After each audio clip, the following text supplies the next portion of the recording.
Welcome to another episode of Energizing the Entrepreneurial Mindset.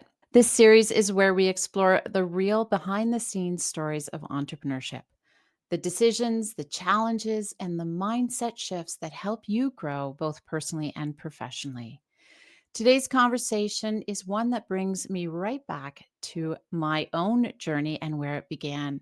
I started my first business at 20. I didn't have a roadmap or a mentor or a community like Grow to guide me. I just had that spark, that sense that there was something I wanted to build, even if I didn't fully understand the how yet. And that's why this topic matters so much. Starting young gives you this incredible blend of curiosity, courage, and resilience, but it also comes with a lot of uncertainty, doubt, trial and error, and moments where you feel like you're learning everything all at once. Many entrepreneurs in the Grow community are at different stages. Some are just starting out, others are rebuilding or stepping into new chapters. No matter where you are, revisiting the early mindset of entrepreneurship is something that can reignite your energy and your creativity. If you're new here, GROW stands for Get Ready with Entrepreneurs, and it's a community that I helped found as well as support. It's a place where entrepreneurs learn together, share tools and resources, and get the kind of support I wish I had when I was first starting out. Everything we do is designed to help you build confidence, find clarity, and grow with purpose. And conversations like this are all part of that mission. Which brings me to today's guest, someone who lived a similar early journey, but in a completely different era and context. I'm joined today by Emily Watson, a graphic designer who stepped into full time entrepreneurship at just 24. Emily and I actually co founded Acorn Studio Marketing back in 2020, and she played a huge role in building the visual identity, client experience, and the foundation for our brand. She's also one of the founding members of Grow and has created many of the resources, templates, and tutorials that our members use today. Now she works with a media agency while continuing to support Acorn and Grow as a freelancer, bringing all of that entrepreneurial thinking into her design work. So let's welcome Emily to the stage. Hi. Yay, welcome, Emily. Yay. I'm so glad you're here. This is a crazy good topic that I think we can both have some really good conversations around. So let's get started.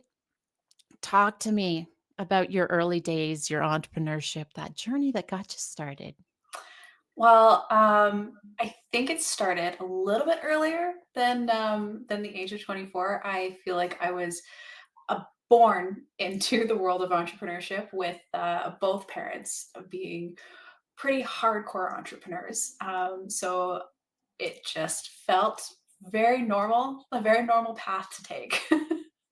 It's funny how that is, Yeah, isn't it? thank you. Thank you for that. We might, for any of our new viewers who don't know Emily is my daughter. And so, yes, Can so you at the see the resemblance? a little bit. And her dad and I started Caledon Hills Cycling back in 91. Actually, we just found the old incorporation papers, didn't we? And, It was really cool to recently. see you. Yeah. And so, yeah, Emily was literally born and raised in the bike shop. And we even have a cute little picture of her on a tricycle with the cool jersey. I think branding was in your blood too, which is another DNA thing from your great grandfather. So Mhm. so So I ex- didn't find out until later that he was a graphic designer after I already started my career, which was quite interesting. that is interesting. So your skills are innate. You've had the culture and the experience, and then when you got started, we just took off right between the Yeah, two of us, and we were fortunate enough to have complementary skills. So different generations, but we also you are very much we're into the social media, the graphic design, and the branding, and I brought to the agency strategy, business, public relations. And so between the two of us, we came together, created a business plan. and thought, hey, let's make this work, right? Yeah, it felt right. I went to college in Hamilton for about 3 years, and after that, I never really was firm on the fact that I wanted to be an entrepreneur. I took some time Mhm. off after graduating, did some freelancing, and the timing just felt right. I was applying to some jobs, didn't find the right one, and Laura came to me and said, "Hey, we've talked about this for years. Let's finally do it." So I'm pretty sure we were sitting in a Williams cafe Mm. and thinking about names and planning out our target audience. It was pretty sure it was January 1st, New Year's Day. It was. It Yeah. was pretty exciting. So we had lots of dreams, but let's be real here. Like there was some reality checks from what you expected as a young person and what was the reality. Were there anything that stands out for that? Yeah, the reality is it's hard. Mm. I went into it knowing, the basics. I mean, you did give me a fair warning of the reality of what it's like to be a business owner and be an entrepreneur, but I think I was focused a lot on the excitement, finally, building up my portfolio and wanting to create some really fun things. But the reality, it came at a shock sometimes that this is what it takes to be a business owner, to be an entrepreneur. There were some moments of doubt, as I'm sure most entrepreneurs have, but it's being able to push through. But yeah, it's not easy. It's not, and you have to be aware that there's gonna be things we just don't think about, right? Like, be aware of the unexpected because they will always come at you. You can be prepared as much as possible, So, but how do you be prepared for the unexpected? For our story, for example, we started it January 1st, 2020. Well, 3 months later, the world shut down.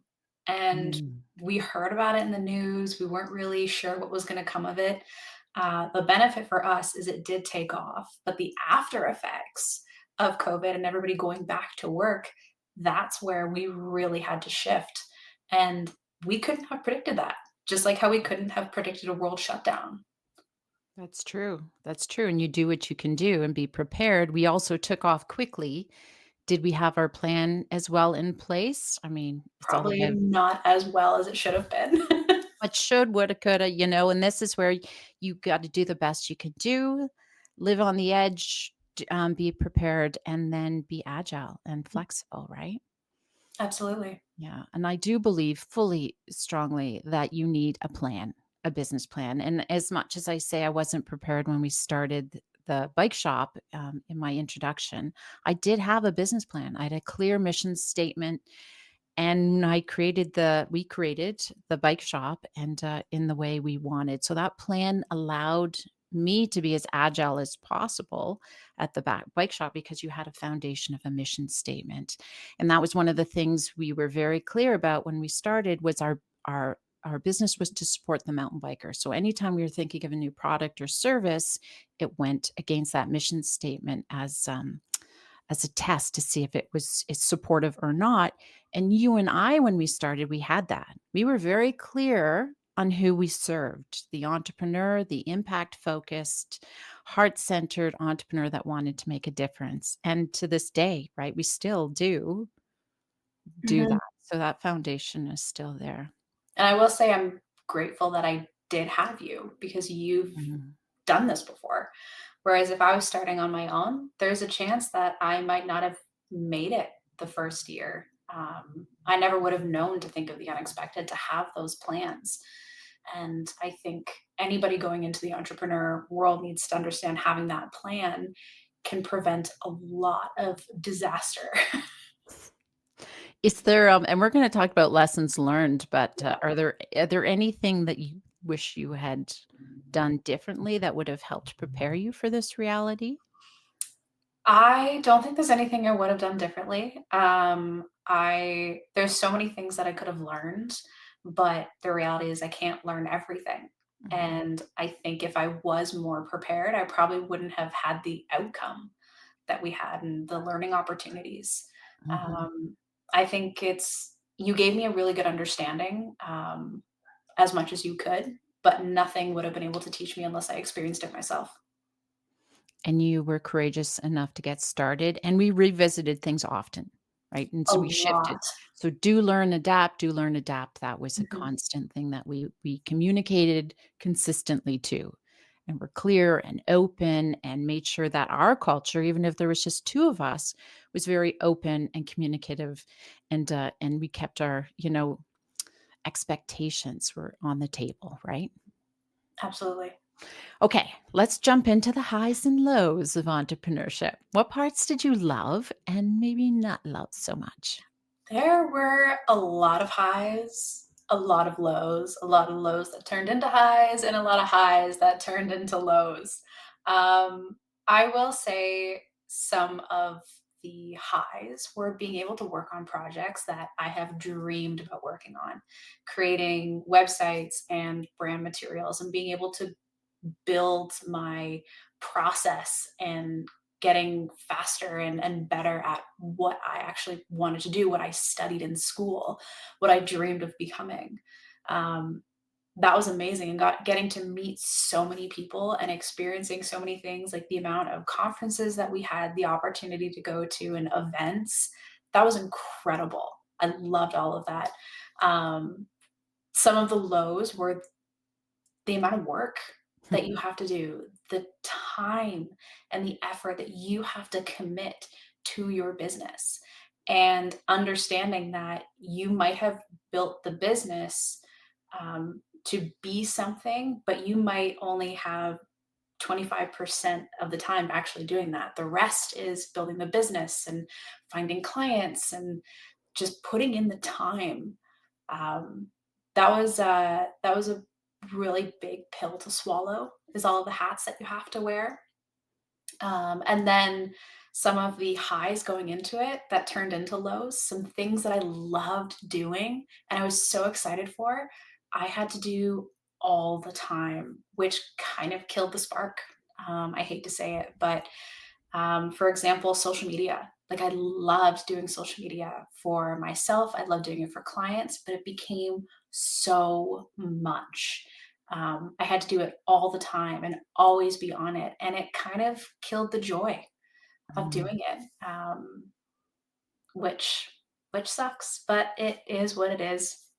That's just what happens. Yeah, and that is a cautionary tale for many people that want to start passion businesses, right? It's like, well, I'm passionate. I might as well just start a business, forgetting that you aren't just or a skill, not just a passion. It's so much more than just doing the work. You have to work on your business.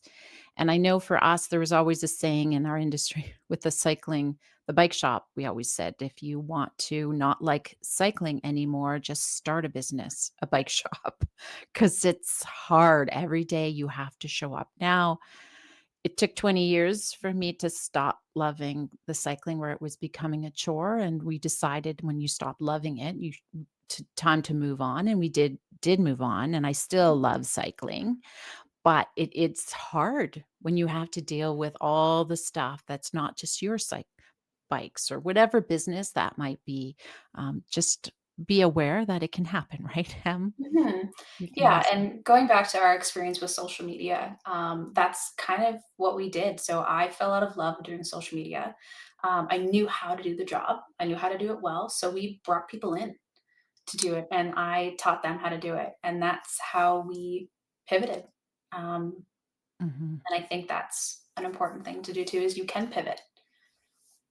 And to scale. We can't do it all on our own, and that's a hard thing to do when you're just starting, is you do everything yourself. But if you're gonna grow, you need to take the time to hire the right people and to train them and to delegate and pass off those hats as soon as possible so that you can do things that just a CEO can do. And we talked about that in one of our other LinkedIn lives to be able to do that. So make sure, like, but when do you do it? When do you not do it? And these are conversations we had to have, right? Mhm. So we talked about that. Any challenges in the early years that you want to touch on that maybe that could be a cautionary tale or lessons learned from somebody starting? Challenges at the early stage. Mhm. It was really the time.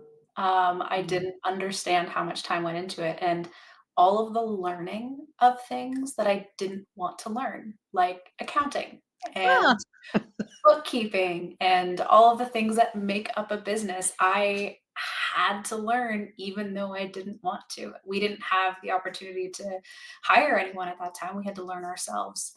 And that organization, that sucked, to put it politely. yep. There was, it's a lot of time. It's no 9 to 5. Right? If that's something you love, is that 9 to 5 and that consistent paycheck in those early days, so much gets reinvested into the business. If you're not actually working in the business, you're usually thinking about it. So be mindful of that level of commitment when you start, right? Yeah. Yeah. Yeah, that was good. Okay, so all of those aside, growth, self-discovery as an entrepreneur, did you any moments or any learnings that you found you learned as an individual through your experience? think the biggest thing I learned was probably how to communicate. Mhm. Um, I would say that, designers, we do fit into a stereotype of people behind computers. And sometimes we're not as outspoken and we're not as collaborative as we might want to be. Have always been a social butterfly, so I don't think I would have had any issues. But learning how to talk professionally, to slow down, to learn how to talk virtually to Mm. people when we did have to do that huge world pivot and communicate my work to somebody who doesn't have my technical background. That was a really, really big thing that I learned. I will say another thing was how to learn about things on the spot and all the change in technology. That was a huge thing that we always had to be on top of. Yes, we did, and we will go to to that in a second, but I do also remember how much you loved emails. Oh, Oh, I still right? hate emails. But you had to do it because our I had to clients do wanted it. to communicate through email and these other platforms, LinkedIn. And where we are here today, it's like, Emily, you Yeah. need to be on LinkedIn. It's where our clients are. So we actually challenged each other, which was lovely, to get outside of our comfort zone. And if Mhm. anything I remember, and I think we've both experienced that, is that we have to be comfortable being uncomfortable, right? Getting outside of it because as soon as you slow down, competition or the market moves on. You've got to keep moving and shifting and developing, right? We also had to practice what we preached.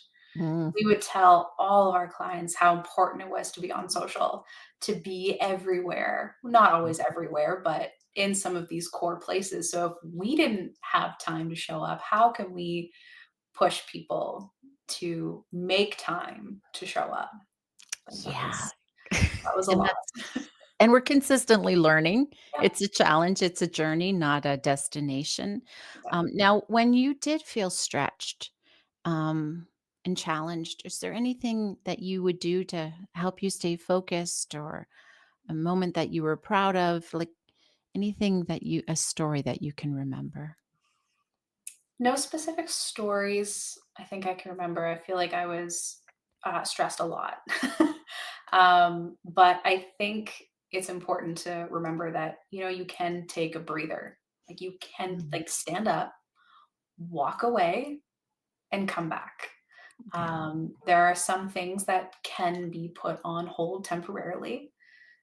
We have also, I remember us adjusting our contracts and our timelines to make room for those times we do get stressed and we do get stuck. It's like, okay, you know what? I might need a day to just move away for a second. I'm going to either step away or I'm going to shift onto something else. Mhm. Um, that was really, really important and not producing something that creatively wasn't good. We knew our client wasn't going to like it because we weren't going to like it because of how stressed we were creating it. Yeah. Um, I think that's important, and finding people to talk about things with. I'm so grateful that we had each other to talk about stressful situations. And you have a creative background as well. So it was really easy to talk to you about certain things. And I know when you were stressed, you would come to me and we would both talk about it. Um, and if you don't have that person, find a community of other entrepreneurs. And I'm going a little off topic here, but that's one of the biggest reasons why we created Grow, was for that community. But find people you can talk about things with. And it doesn't have to be that high school back and forth, like talking bad about one person. It's just being able to express frustration so you don't feel so alone dealing with hard things. Yeah, and it is about us finding the supports you need. Mhm. I'm with you. Absolutely. And I wish I'd had that when I was first starting out. That was one of the things I missed. It was quite lonely, Yeah. because and then everyone else is in a regular employed job and they just didn't understand those challenges. I also want to say how much I'm proud of you when we started. Do you remember we had that manifesto about how we were going to be and how we were going to serve and show up in a quality way, but one of the ones was when we came to family dinners and stuff that you said, "Healthy boundaries. We Mhm. cannot let's not talk about business at the dinner table." And I really respect you for that and appreciate that you, Yeah. helped that and enforced that over the years. And it was we even scheduled time, and we set because when you moved to Calgary, we didn't have, family dinners as often anymore, so we would schedule virtual calls to not talk about business, or we'd put in the description, be like, "I need to talk about life stuff. Yeah. Business is off the table. You can have 15 minutes at the end if you need it." It's like Yeah. scheduling a meeting, and it's setting those boundaries. Yeah, really, really important, and so thank you for that. Now I want to say, or ask you things that you may have wished you knew about sooner. Is there anything that for anyone starting out, as an entrepreneur that maybe you could share a tip that they can prepare before they get into entrepreneurship or bring to the table? I would say it's important to understand that at the very beginning, you're probably not gonna make a lot of money. Mm, Um, as much as, we don't always wanna think about financials or talk about financials, but, um, your life is might not be as luxurious, but being a CEO at the very beginning, you have to put in a lot of work and might not get a lot of return in money right away. That's something that I think I wish I knew is how long it would have taken to actually make money. I was fortunate enough to be serving and working part time at a restaurant while we were building up the business, which did make the stress a little bit harder. But that was my income while we built up the business, and that was the reality. It was not easy. no, it isn't easy, and sometimes we do have to stay on Mhm. earlier before we jump into full-time entrepreneurship. So there is that tipping point. So for sure, that's really good. But as a young person, you have the energy, right? And the Yep. courage and Yeah, I was um, working restaurant till 2 a.m. I think I would get home, and yeah. then I was on a call with you 9 a.m. Yes, it was a challenge and it was tough, but you did it. Good job. And now um we will talk about grow and that reflection, but I want to first talk about your current. You left Acorn Studio Marketing, Mhm, and one of the things when we first started, this was a discussion that you and I had, is that no matter what, as we were going through this, because you were having a challenge getting a job, the job you wanted, that you could do what you wanted, and at the price, at the pay, the salary that you wanted.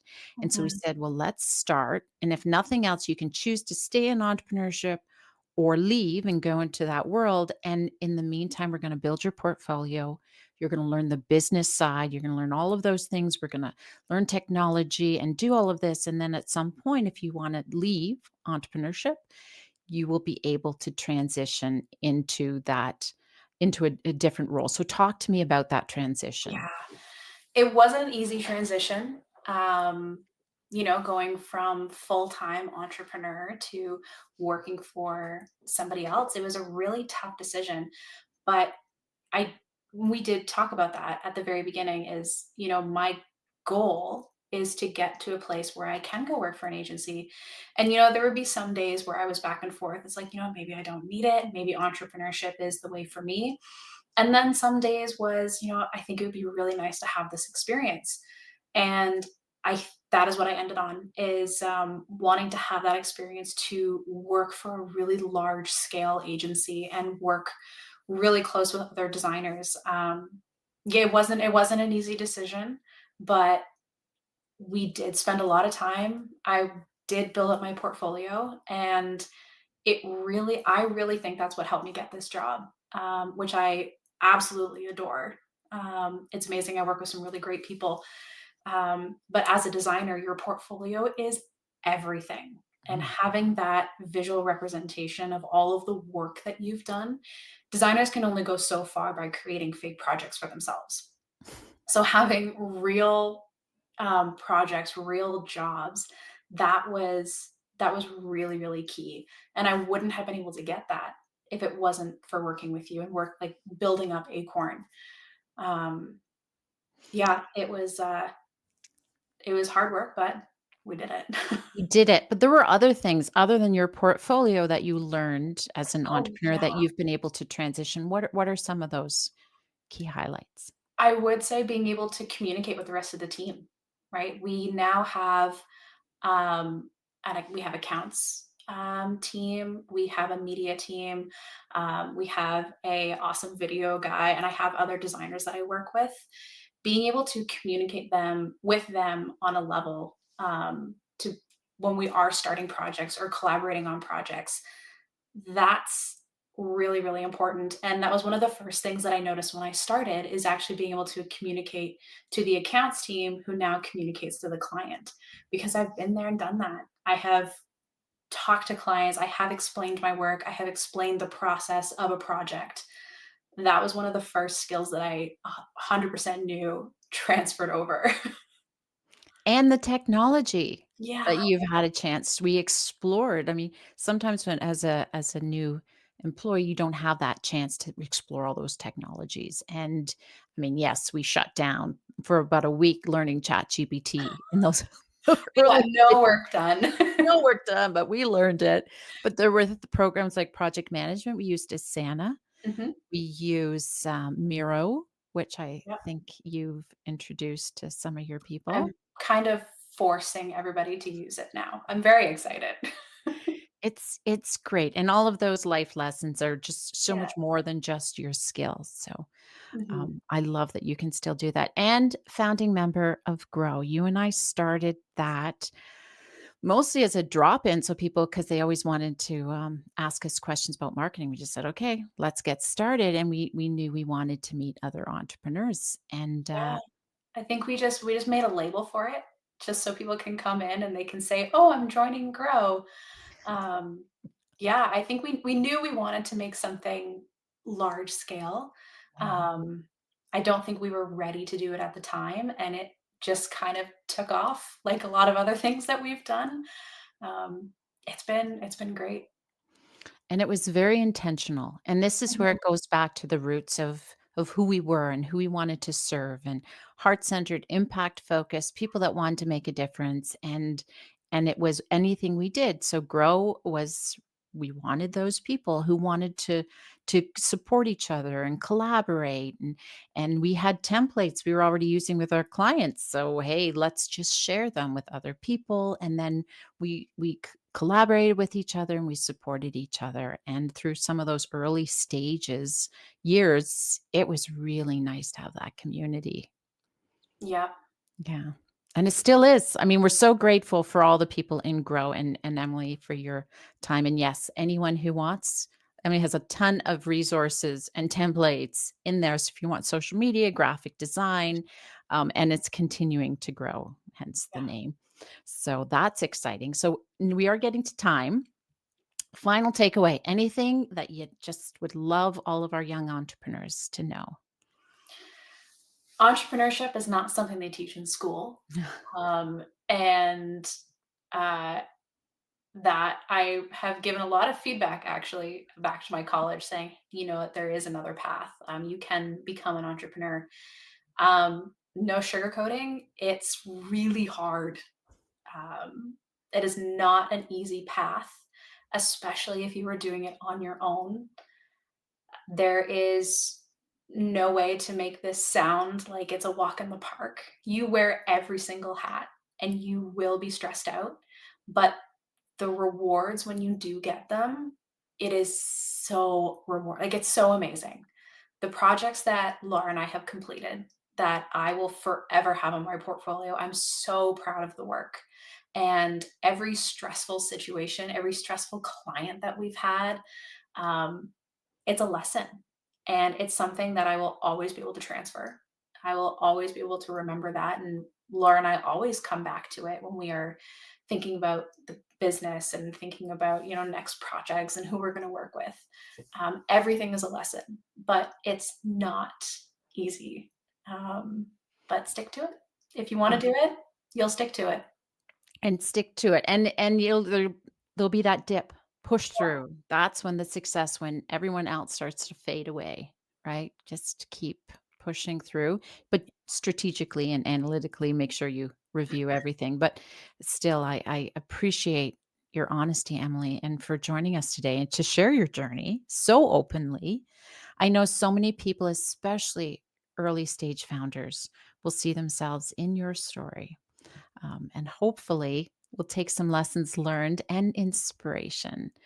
Um, and so, if today's conversation did spark something for you, we hope you'll explore our resources, events, and community support at Grow. It's GRWE.ca.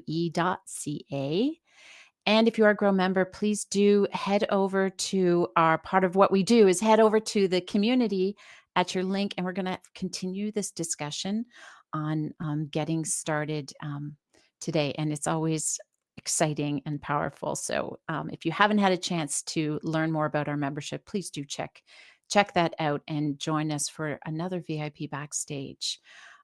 And thanks again for being here today, and keep growing, connecting, and energizing your entrepreneurial mindset. And I'll see you next time.